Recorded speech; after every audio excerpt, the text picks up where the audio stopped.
Los seres humanos del siglo XXI hemos inventado muchas formas entretenidas de llenar el tiempo libre en nuestra vida sobrecargada de cosas. Cantamos y bailamos, hacemos deportes, nos acariciamos y besamos y vemos televisión. ¿Pero qué diversión nos gusta por sobre todo? Bueno, nos encanta gastar dinero. Algunos dicen que nuestra obsesión por comprar refleja una cierta decadencia, una cierta autocomplacencia. Pero yo creo que cada vez que sacamos una tarjeta plástica para comprar algo, estamos participando de lo que es una noble tradición, la evolución del capitalismo. Ahora estamos en una nueva fase del capitalismo, la era del comercio electrónico. Una era que ha cambiado la forma de hacer negocios, la forma de comprar y vender. Una edad introducida por una tecnología de transformación, la red mundial y dos de sus empresas fundamentales, Amazon.com e eBay. Es fácil olvidar lo revolucionarias que fueron estas empresas cuando recién salieron a la luz pública, en la década de 1990, y remecieron los grandes negocios hasta sus cimientos. Desde la revolución industrial, las corporaciones siempre se han basado en el poder de los altos ejecutivos sentados en sus oficinas elegantes, considerando al consumidor casi como un apéndice. Pero Amazon e eBay crearon un modelo nuevo de comercio, utilizando el poder de la Internet y de la gran masa de diversos individuos aquí abajo, a nivel de la calle. Soy John Heilemann y como periodista he cubierto la revolución del comercio electrónico desde el comienzo. Gracias a la gente que hizo que esto fuera posible, les contaré la historia de las innovaciones de alta tecnología que sustentaron dicha revolución y que luego provocaron una enorme agitación económica. Es la historia de un boom, una burbuja, un colapso y una resurrección. Una historia que ayuda a explicar por qué, a pesar de lo que podamos creer, incluso los peores tropiezos financieros fueron algo increíble, sorprendente e inesperadamente buenos para todos nosotros.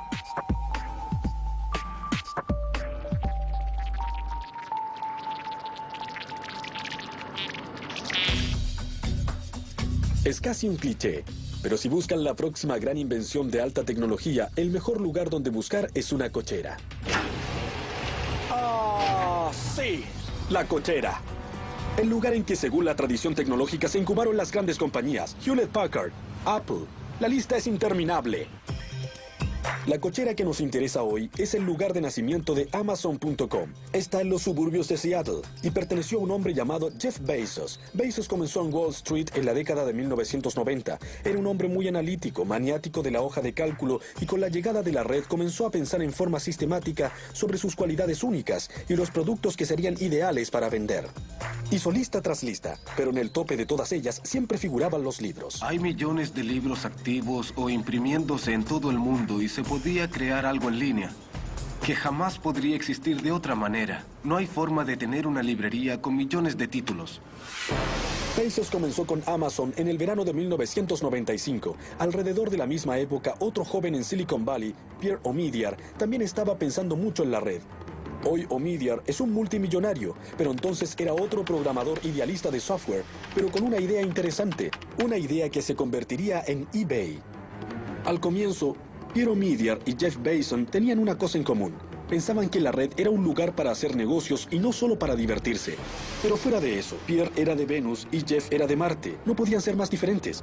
Jeff se preocupaba de tener un plan, de la investigación de mercado, del análisis metódico. Y Pierre, bueno, no tenía un plan de negocios. No hizo ninguna investigación de mercado. Era solo un humilde codificador de software que pensaba que la idea de un sitio de remate en línea sonaba bastante bien.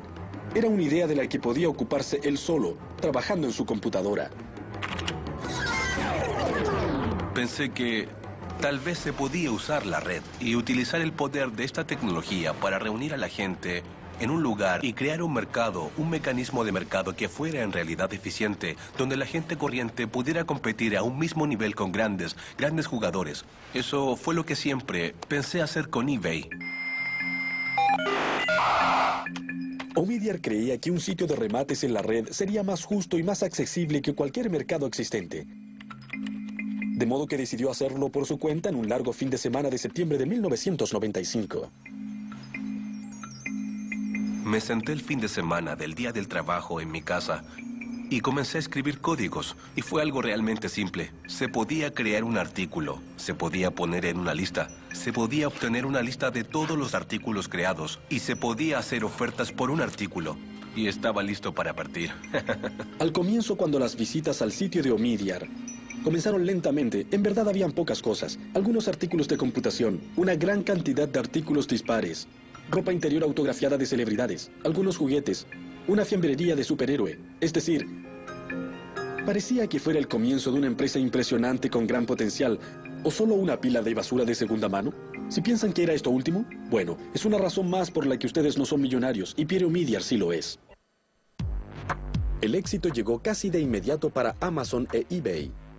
A los pocos meses de lanzar su sitio, Omidyar ganaba miles de dólares en honorarios, y durante los primeros 30 días de vida de Amazon, en que los empleados se sentaban en escritorios hechos con puertas viejas, el sitio despachaba libros a 45 países diferentes y a todos los estados de Estados Unidos.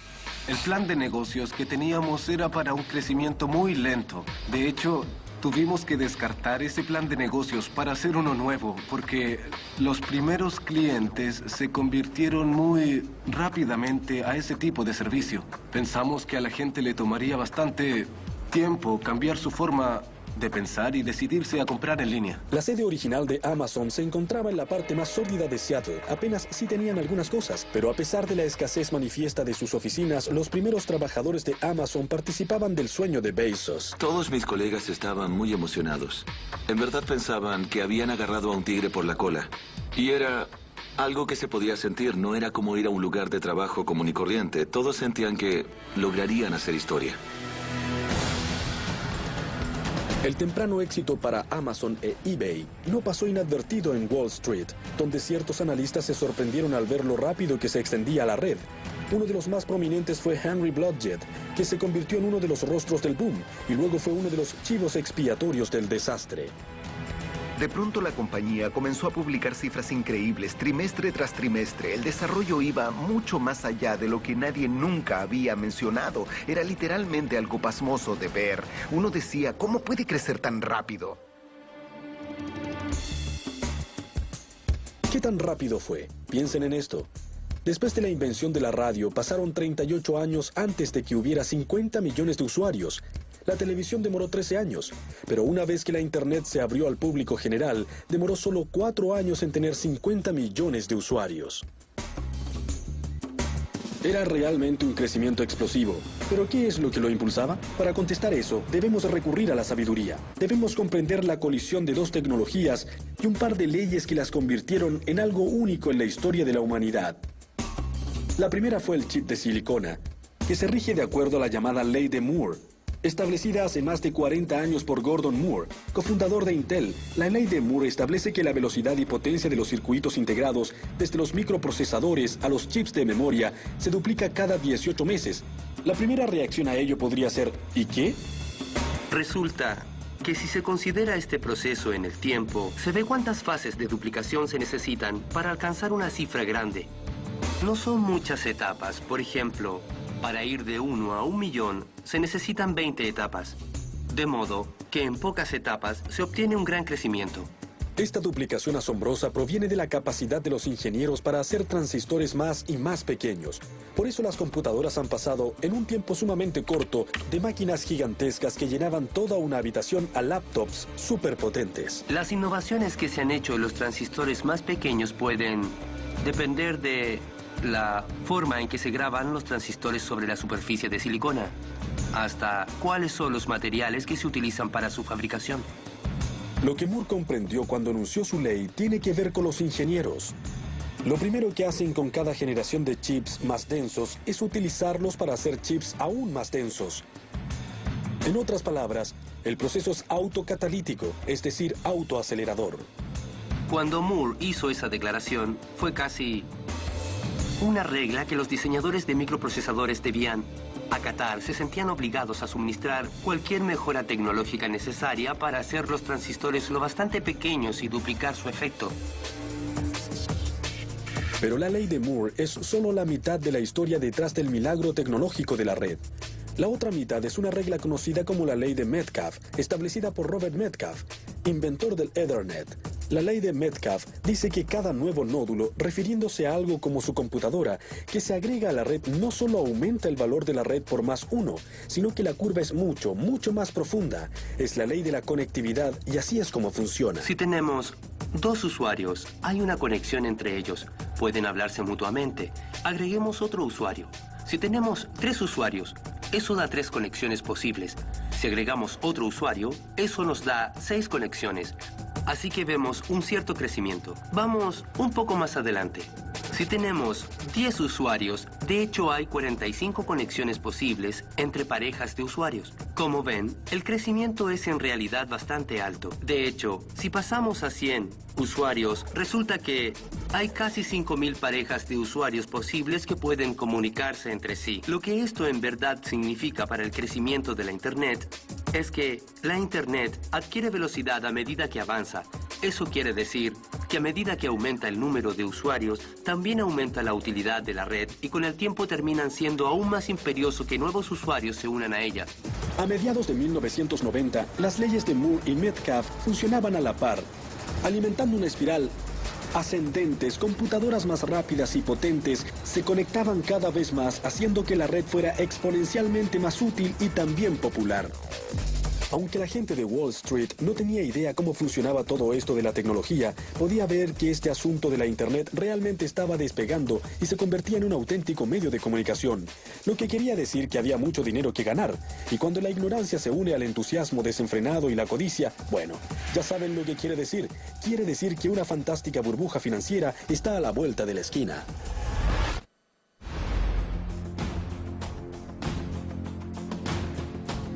La historia nos muestra que cada gran ola de transformación innovadora está acompañada de una obsesión financiera.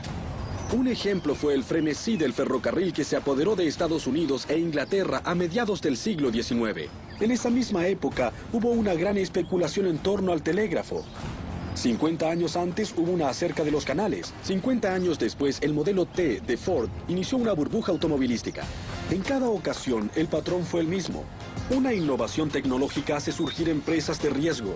Los inversionistas agitan y se precipitan a comprar un trozo del futuro y luego todo termina en lágrimas, bancarrotas, quiebras, pérdidas en la bolsa. ¿Les suena conocido? Por supuesto que sí, pero describe exactamente lo que pasó en la década de 1990 con la Internet. El ciclo comenzó en 1995 cuando Netscape lanzó su poco probable y sumamente exitosa oferta pública en la bolsa. Poco después se lanzaron las ofertas públicas de buscadores como Yahoo y Excite. Un año después, Jeff Bezos daría el próximo paso para que el boom terminara transformándose en una burbuja. La oferta pública de Amazon fue en mayo de 1997. La compañía tenía 2 años, muy pocos ingresos y ninguna ganancia. Pero Bezos ya llamaba a Amazon la mayor librería del mundo y ensalzaba cada vez más su potencial. Algunos la denigraban diciendo, es solo una librería, no es rentable, se quedarán sin dinero y sin negocio. Otros decían, no, es algo grande, es un gran modelo nuevo y van a crecer muy rápido. De modo que desde el comienzo fue muy controvertida. Jeff Bezos no ocultó el hecho de que pretendía cambiar las reglas de los negocios. Una vez los dos hablamos del aspecto menos convencional y más controvertido del enfoque y procedimiento de Amazon. A pesar de que sus ingresos aumentaban, perdía cada vez más dinero.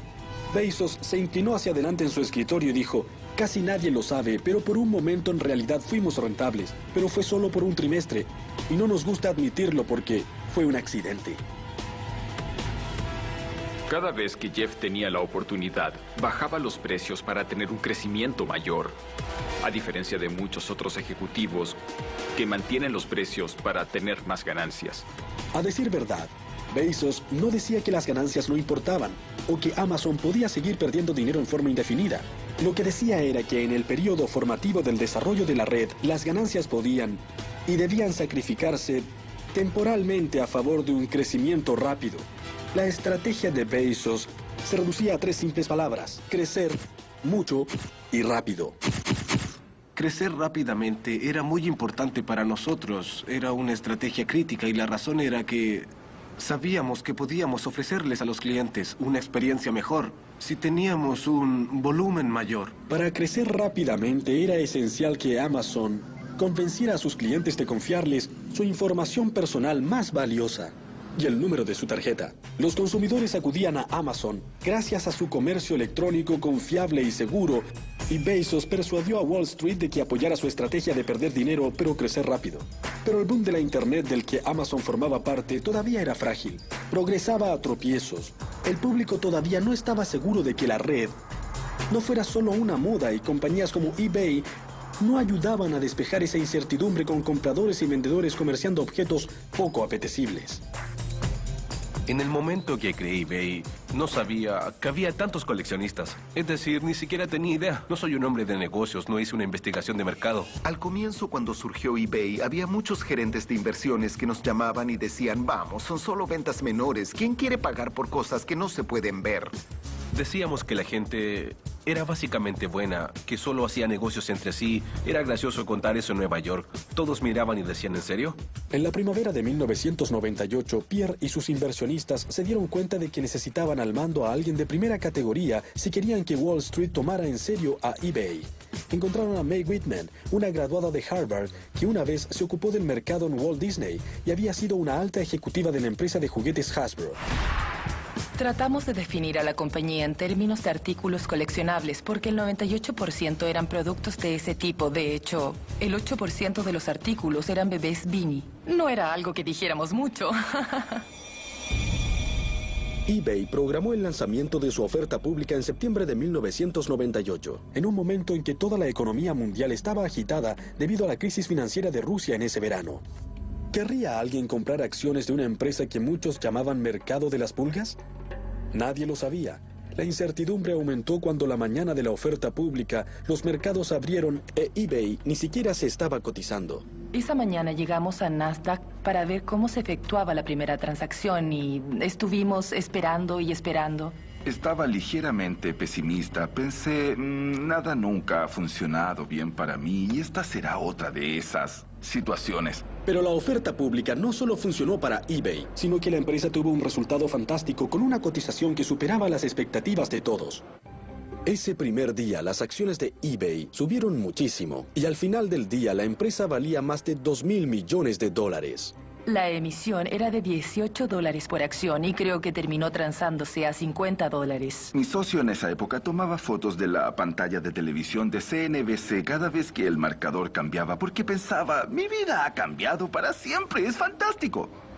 Mientras tanto, Wall Street estaba observando a Amazon y le gustaba lo que veía. A finales de ese año, Henry Blodgett, que encabezaba la tropa, declaró que a pesar de que Amazon todavía anunciaba grandes pérdidas, sus acciones doblarían su precio dentro de un año. Recuerdo que en un vuelo de regreso a Nueva York desde Houston estaba en la última fila con mi hoja de cálculos y me dije, repasaré las cifras otra vez y veré cuál es el escenario más razonable para estas acciones en un año más. Obtuve un precio entre $300 y $500 y elegí una cifra entre medio. En realidad la reacción fue una verdadera impresión. La predicción de Blodgett despertó un furor mediático que a su vez provocó un frenesí de compra en Wall Street y el precio de las acciones de Amazon efectivamente se duplicó, no con el curso de un año, sino solo con el curso de unas pocas semanas. Eso fue probablemente el comienzo de la burbuja frenética. Los tropiezos del comienzo de la burbuja de la Internet habían terminado y comenzaba la era de la locura incontrolada. De pronto, millones de americanos e inversores de todo el mundo ordenaban a sus agentes que compraran acciones de cualquier compañía que tuviera .com, alimentando así un frenesí especulativo como el de la burbuja de tulipanes de Ámsterdam en el siglo XVII.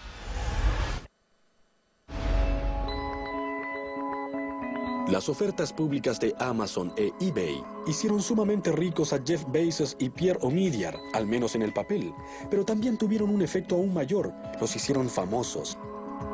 A medida que su historia se conoció, inspiró a legiones de imitadores, a estudiantes de las escuelas de economía de todo el país que comenzaron a empacar y trasladarse a Silicon Valley. Cuando me mudé a San Francisco a comienzos del 98, la emigración apenas había comenzado, pero a finales de ese año, después de la OPI de eBay, la creciente confianza de que los giros de la economía mundial no iban a ahogar el boom, surgió una nueva fiebre del oro. Prácticamente se podían ver hordas de cateadores.com cruzando el puente de la bahía armados de laptops y planes de negocios en vez de picos y palas. Y en verdad, ¿quién podía culparlos? A juzgar por eBay y Amazon, todo parecía tan fácil. Es cierto que Bezos y Omidyar eran listos, ambiciosos y monotemáticos, pero también lo eran muchos graduados de Harvard, Yale y Wharton. Y parecía que todas las reglas estrictas de los negocios habían desaparecido. ¿Experiencia? ¿Quién la necesitaba? ¿Ganancias? Por favor. Era un nuevo mundo feliz, una nueva economía en que la gravedad y las leyes de la física no parecían preponderantes. La gente en los restaurantes y en los bares veía los canales de noticias económicas en la televisión para enterarse de cómo iban sus acciones. Entre todas las fuerzas que impulsaban el boom.com, ninguna era más profunda que la democratización del mercado de valores que quitó el poder a profesionales de Wall Street y nos dio a todos la capacidad de comprar y vender acciones desde la comodidad de nuestra casa. Para cierto tipo de personas, esta actividad se convirtió en una obsesión. Los llamaban operadores de un día y comenzaron a hacer que la bolsa se viera como un casino barato. Los operadores de un día compraban acciones por la mañana y las vendían por la tarde. ¿Y dónde obtenían esos operadores de pacotilla la información en la que basaban sus astutas maniobras? Pasaban mucho tiempo buscando chismes en las salas de chat del mercado de valores. Y más importante aún, pasaban todas las horas de vigilia viendo CNBC. Era como un deporte nacional, casi una obsesión. Y la gente que nunca había soñado con comprar acciones se dedicó a hacer eso con pasión. Gracias al apetito insaciable de los medios de comunicación y los mercados por cualquier compañía asociada con el comercio electrónico, parecía que cualquier codificador de software del país intentaba satisfacer ese apetito. Uno de esos programadores era Philip Kaplan, quien más tarde iniciaría un sitio que describía las debilidades de la burbuja.com. Salía a proponer alguna idea y literalmente abandonaba la reunión con un cheque por 40,000 o más, $100,000. Había tanto dinero dilapidado en esas cosas que era casi como salir con una red para ver si podías atrapar un poco. Por supuesto que el dinero fluía más libremente en Silicon Valley, donde comenzó a reinar una cultura de un absurdo exceso de autopublicidad. Un servicio de venta de billetes con sede en San Francisco celebró su cambio de nombre con una fiesta para 3,000 personas en un hangar aéreo. La gente gastaba sumas increíbles de dinero. Escribí sobre una compañía que gastó $10 millones en su fiesta de lanzamiento. Contrataron al grupo The Who, reunieron 12 millones y gastaron 10 millones en la fiesta. Tal vez el gasto más loco de todos era el de los avisos por televisión. Durante el Supertazón del año 2000, más de una docena de compañías gastaron un promedio de $2.2 millones en avisos de 30 segundos, dilapidando 40 millones del dinero de los accionistas y de un capital no tan duramente ganado. Sin embargo, para muchas personas en el territorio de la alta tecnología, esas sumas parecían triviales, y eso creó un sistema social en que comenzaron a afianzarse actitudes muy extrañas. Tom Wolfe bautizó los años de 1980 como la década del yo, pero en 1999 era obvio que los años 90 eran la década E. Prácticamente todos los días una nueva compañía de comercio electrónico salía a la luz. Los chicos que dirigían las nuevas compañías eran discípulos fervientes del crecimiento rápido pregonado por Amazon e eBay. Pero cuando estas teorías eran practicadas por mentes menos brillantes, conducían directo a la más absurda estupidez y a una serie de compañías con nombres increíblemente necios, como Mascotas.com y también Mascota Elegante, Mascotopia. Luego venían las con I, impresión, imagen, imitable, impacto. Después vienen las con E-prensa, E-saludos, emerger, E-fondos, E-préstamos y por supuesto Epifanía. Y también Morillo, Cortafuego, Pez Navaja.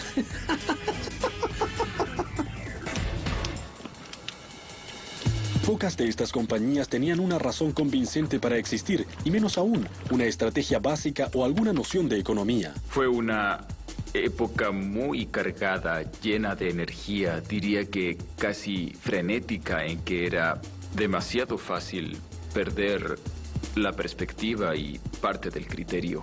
Tal vez se pregunten, ¿por qué los capitalistas de riesgo financiaban esas empresas poco originales, necias o inútiles? ¿Eran locos? ¿O codiciosos? Tal vez un poco de ambas cosas. Lo que en verdad estaban haciendo era proteger sus apuestas. Sabían que muchas de las .com estaban condenadas desde el comienzo, pero pensaban que una en cada categoría podría sobrevivir o incluso prosperar, y estaban dispuestos a arriesgar un par de millones de dólares para no quedar fuera. Bueno, estábamos jugando con fuego, pero teníamos que hacerlo o quedábamos fuera del juego. ¿Qué pasaba con los profesionales financieros de Wall Street? ¿No se daban cuenta de que estábamos en medio de una burbuja absurda y especulativa? Mucha gente pensaba que no todas iban a sobrevivir, pero no sabían exactamente cuáles o cuánto tiempo tomaría todo. Mientras tanto, la paliza que recibíamos por no controlar el sector, por sentarnos y decir se vendrá abajo, significaba que muchos perdían su trabajo.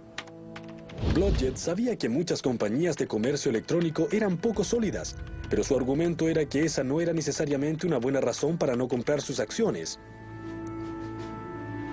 El problema es que ocasionalmente expresaba su verdadera opinión de estas empresas en correos electrónicos privados. Más tarde, cuando la burbuja reventó, eso lo perjudicaría. El boom de la Internet se había convertido oficialmente en una burbuja especulativa, pero no era la única locura financiera que ocurría en esa época. Había una segunda, emparentada relativa a las telecomunicaciones. Varias compañías competían por enterrar miles de kilómetros de cables de fibra óptica en el suelo para responder a la demanda de banda ancha que hacía funcionar la Internet. Para comprender qué es importante, debemos hablar de cosas técnicas, como gran parte de la tecnología de la Internet. La fibra óptica depende de las extraordinarias propiedades de materiales corrientes. El chip de silicona se origina en la arena y el cable de fibra óptica está hecho ya sea de vidrio o de plástico. La fibra es básicamente una hebra de vidrio tan delgada como un cabello humano que lleva rayos de luz. La luz viaja en líneas rectas, pero la fibra se dobla y se retuerce durante miles de kilómetros, de modo que uno esperaría que la luz escapara en la primera vuelta. Bueno, para evitar que eso suceda, la fibra está recubierta con una suerte de superficie reflectante que mantiene la luz adentro. Pero, ¿cómo pueden rayos de luz permitir la transmisión de textos e imágenes, videos, correos electrónicos y todo el resto? Aprovechan una idea muy simple, que se remonta a la época en que los barcos en alta mar debían encontrar una forma de comunicarse. Se mandaban mensajes luminosos usando el código Morse. Una combinación de destellos largos y cortos se descodificaba como las letras del alfabeto. Así es como la fibra usa la luz para transportar información. La luz no es un flujo continuo, es un flujo de pulsos que representa los unos y los ceros de los códigos de computación.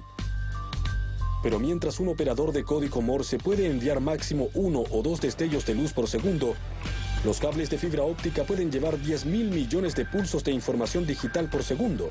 Bien.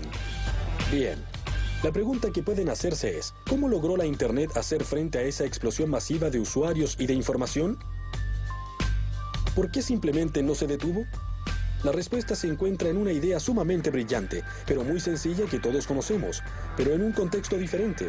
Resulta que la información es dirigida en la Internet en una forma muy similar a como las señales de tránsito dirigen a los automovilistas. Así es como funciona. Digamos que ustedes salen de Nueva York y quieren ir a Boston.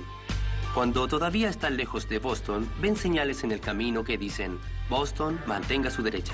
En las grandes carreteras, uno se informa sobre los grandes destinos. En las carreteras más pequeñas, uno se entera de los destinos progresivamente más pequeños. ¿Bien? Ahora, ¿cómo encajamos todo esto en la Internet? Resulta que, si estoy en San Francisco o Nueva York y quiero ir a Harvard en la Internet, no necesito saber a qué computadora en Harvard quiero ir porque estoy tan lejos que lo único que me importa es avanzar hacia ese portal que va hacia todo Harvard. ¿Útil? Absolutamente. Pero el problema fue que las empresas que estaban poniendo todos esos cables se adelantaron demasiado, construyeron demasiado, gastaron demasiado. Demasiadas compañías estaban haciendo lo mismo sin pensar en los costos ni en las consecuencias. En 1999 fue un año salvaje, casi imposible de comprender ahora. Desde el comienzo del boom en 1995, en un año nunca hubo más de 30 compañías de Internet que cotizaron en la bolsa. En 1999 el número total de ofertas públicas de Internet fue de 250. Pero eBay y Amazon se mantenían una cabeza delante del resto de los .com. El valor de mercado de eBay en el Nasdaq era de $21.000 millones y hasta era rentable. Era muy irreal desde el punto de vista del mercado de valores, y eso me preocupaba mucho porque hay que recordar que yo tenía poco más de 40 años.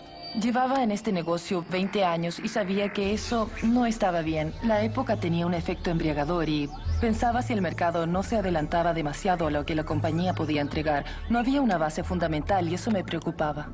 Aunque la compañía de Bezos no podía decir lo mismo, tenía ventas de $1.600 millones anuales y su valor de mercado era la asombrosa cifra de $37.000 millones. Jeff siempre nos decía que no miráramos el precio de las acciones, lo que me parece que era muy inteligente de su parte. Decía que hiciéramos todo lo posible por la empresa. Nunca me dije a mí mismo, vaya, soy un crítico que tiene 10 millones de dólares, porque realmente había una enorme desconexión entre el trabajo y lo que hacías, y las recompensas que recibías. Había algo, una suerte de continua aureola de irrealidad todo el tiempo en el ambiente.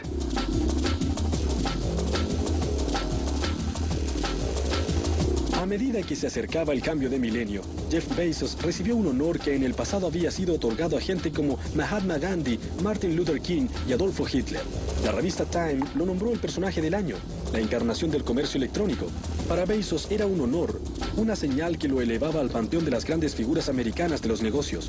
Pero los más cínicos lo veían de otra forma, como una señal de que el fin estaba cerca.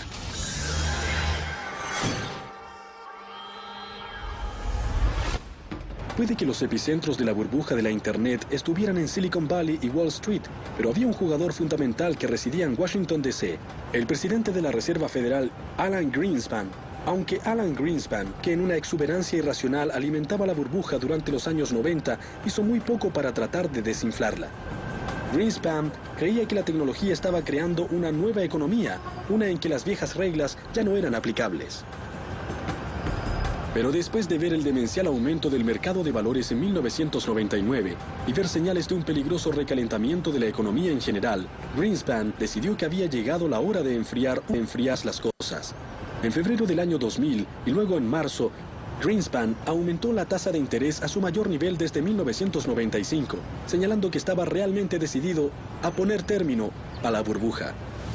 Al mismo tiempo que Greenspan tomaba medidas, Wall Street comenzó a ver a sus mimadas.com en forma más severa. Todos esperaban que las vacaciones de fin de año trajeran un gran aumento en los ingresos de las compañías electrónicas, pero se vieron desilusionados. De pronto Wall Street comenzó a dudar de la sabiduría de crecer tan rápido y a sospechar que muchos de los minoristas de la red eran solo un castillo de naipes, algo que Phil Kaplan, programador y cronista de las compañías, sabía ya hace tiempo. Había sitios de comercio electrónico que nosotros construíamos y en los que el cliente había gastado 2, 3 o 4 millones de dólares. Me introducía en su base de datos y veía que tenían 100, 25 o 20 dólares en ventas. El 14 de abril de 1912, el Titanic tuvo un choque fatal con un iceberg y se hundió en el fondo del océano. Exactamente 88 años después, la economía de la Internet se enfrentó a un destino similar, en lo que luego se conocería para siempre en Wall Street como el Viernes Negro. El Nasdaq cayó nada menos que 355 puntos, terminando con una semana terrible en el que el índice había bajado más del 25%, el mayor colapso en la historia del mercado de valores. En la víspera del Viernes Negro, no fueron solo las compañías inútiles las que se encontraron en problemas. Incluso la poderosa Amazon estaba sitiada en las encrucijadas de Wall Street, luchando por sobrevivir. Incluso para Amazon el resultado no era previsible. Casi llegaron a la bancarrota.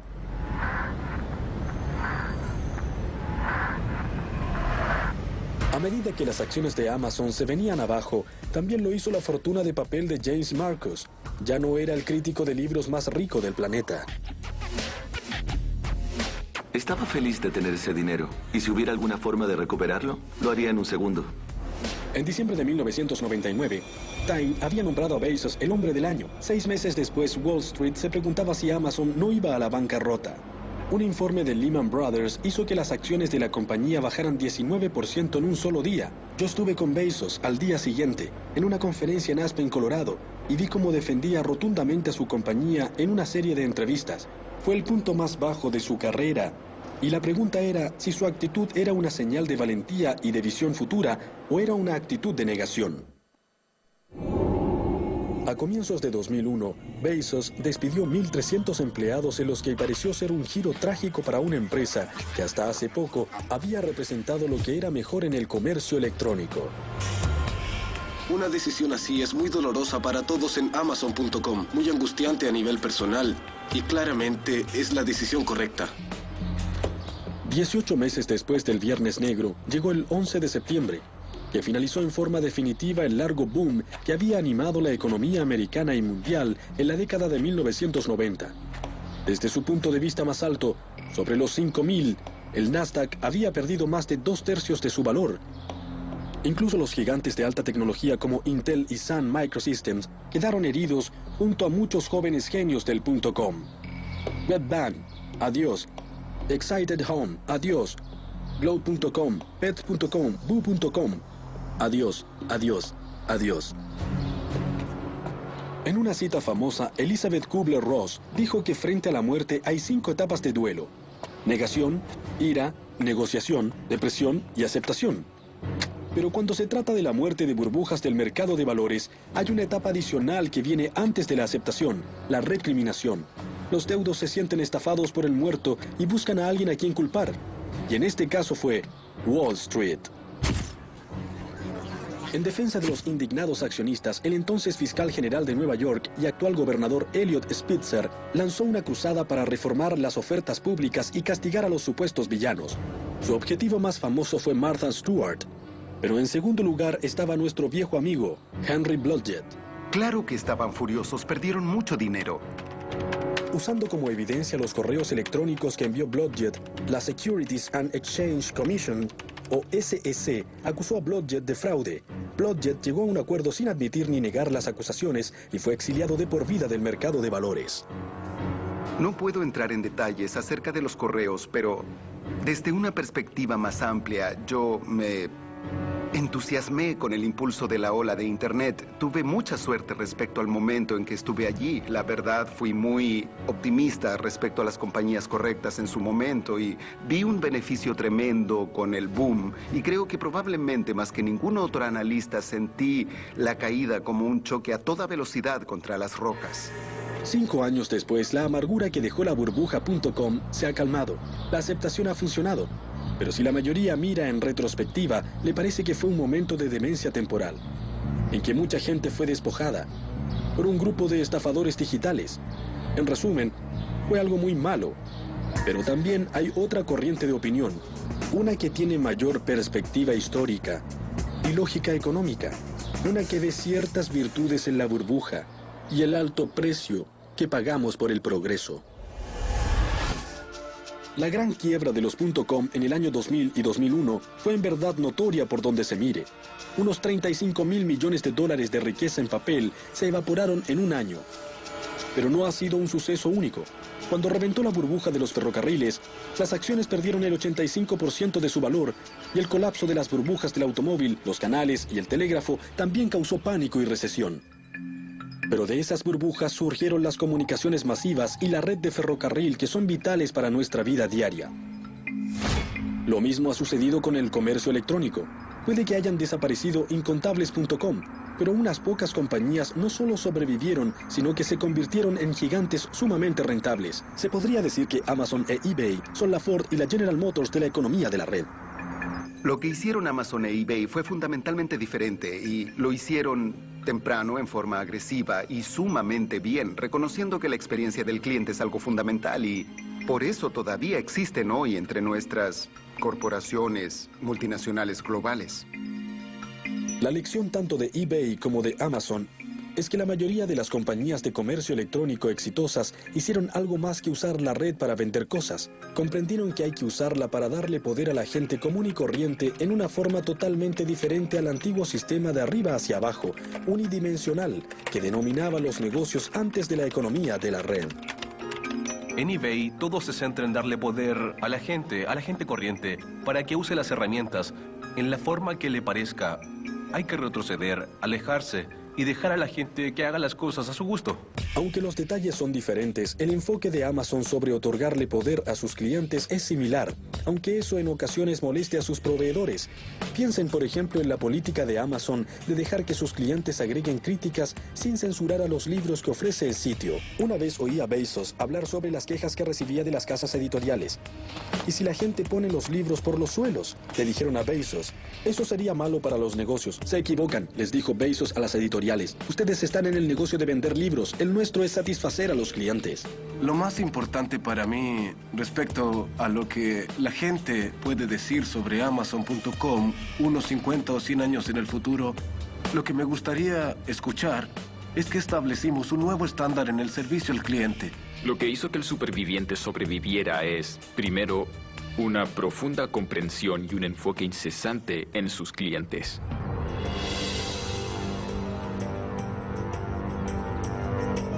Pero tal vez se pregunten, ¿qué hay de los perdedores? Seguramente todo el dolor, el sufrimiento y la destrucción de riqueza es mayor que la supervivencia de unos pocos. En plena crisis le hice esa pregunta a Andy Grove, el legendario presidente de Intel. Grove es un escéptico congénito y durante la burbuja.com fue un opositor. Pero luego su argumento fue que la burbuja realmente había sido algo bueno. Dijo que esa increíble locura evaluadora había atraído sumas astronómicas de millones de dólares a la construcción de la infraestructura de la Internet, desde los cables de fibra óptica a la base de datos de los clientes de Amazon. Y luego agregó que aunque esa infraestructura igual se había construido, ocurrió en un periodo de 5 años en vez de 15, lo que fue una ventaja para Estados Unidos y el mundo. Grove también expuso otro argumento, que las .com habían prestado un servicio invaluable al aterrorizar completamente a las empresas tradicionales. Las obligaron a tomar en serio la red y a convertirse en compañías de Internet casi contra su voluntad. ¿De modo que las .com no murieron en vano?, le pregunté. No, me contestó Grove. Las .com se arrojaron a la hoguera, pero el resultado fue crear una llama aún mayor. Se perdieron demasiados trabajos, muchas compañías fracasaron, pero también es cierto que de eso surgieron muchas compañías nuevas y fueron perdurables. Y además la economía se vio genuinamente transformada. El concepto de la destrucción creativa es famoso en la economía y parece una buena descripción de lo que ocurrió en la era .com y de lo que está pasando ahora. Primero, una ola de innovaciones, luego una locura financiera y después una gran quiebra, seguidas de una edad de oro, construida sobre lo que quedó. De las cenizas de las .com y los éxitos de Amazon e eBay, surgió un nuevo tipo de compañías dirigidas por un nuevo tipo de empresarios. ¿Quiénes son esos empresarios? Es la gente que se quemó antes, de modo que tiene la experiencia para asegurarse de no cometer otra vez los mismos errores. Creo que es exactamente de lo que se trata la Internet. La Internet se trata de conectar individuos, o de conectar a los individuos con la información. Es cierto que fuera de Silicon Valley, no encontramos mucho consenso acerca de que estamos comenzando una edad de oro digital. Pero en cierta forma, eso podría ser el argumento más fuerte respecto a lo lejos que ha llegado la red, y en especial el comercio electrónico durante la última década. El futurólogo John Seely Brown una vez dijo que cuando una tecnología se hace placentera, se hace omnipresente y esencial, desaparece, se hace invisible. Piensen en la electricidad, en los aviones, los automóviles y el aire acondicionado. Como las vías férreas que cruzan el país, la red se está convirtiendo en la base de nuestra economía y nos lleva a nuestro destino en forma tan suave y eficiente que no nos damos cuenta de lo rápido que vamos.